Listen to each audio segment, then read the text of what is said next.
The crowd is silent. You watch as a young woman, dressed in white, her hands bound, walks toward a dark pit in the ground. She is not a criminal. She is not a slave. She is Rome's most sacred priestess. And yet, she is about to be buried alive. Why? Because a single flame went out. A flicker of fire that stood for the survival of an entire empire. This is the fate of the Vestal Virgins, 6 women who carried the honor of Rome in their hands, and whose lives burned as fragile as the flame they swore to protect. The Romans considered it unthinkable to spill the blood of a Vestal. These women were sacred, chosen to serve the goddess Vesta.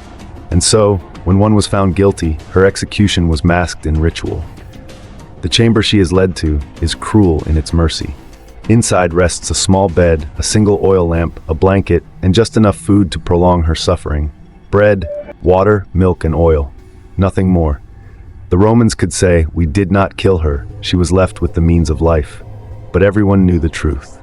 At the threshold, the priestess pauses. The crowd holds its breath. She lifts her chin, her voice trembling yet defiant. "I am innocent." But innocence means nothing now. Rome has judged her guilty. She steps inside, and the door is sealed. The people turn away. They will never see her again. This was the fate of one of Rome's 6 Vestal Virgins, a sisterhood of priestesses chosen from noble families to guard the eternal flame of Vesta. With her death, only 5 remain. A new girl must be chosen, and fate has already chosen her. Among the crowd that day stood a 6-year-old girl named Licinia. She watched in horror, clutching her mother's hand as the condemned priestess disappeared beneath the earth. The little girl could not have known that within days she herself would take the empty place.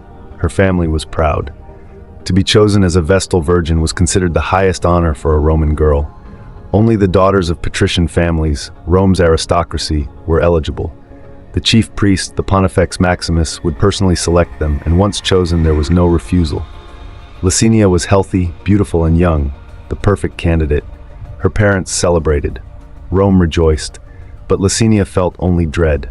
Her childhood was over. From that moment, her life belonged not to herself, not to her family, but to the goddess Vesta. She was bound to serve for 30 years. The first 10 years she would train, the next 10 she would serve, the final 10 she would teach the new initiates. Only then, at the age of 36, would she be free to leave and live as an ordinary woman. Few survived the service unchanged. Some never lived to see the end at all. Yet being a Vestal also carried immense privilege. They sat in the front rows of the Colosseum, beside senators. They had the power to free condemned prisoners with a single word.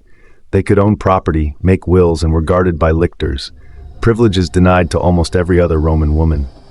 To the people, they were half divine. Her greatest duty was to protect the eternal flame inside Vesta's temple, a sacred fire that burned in the heart of the Roman Forum.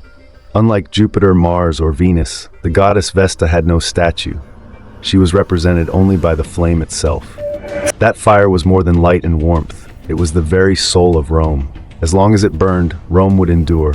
If it went out, disaster would follow. Wars could be lost. Crops could fail.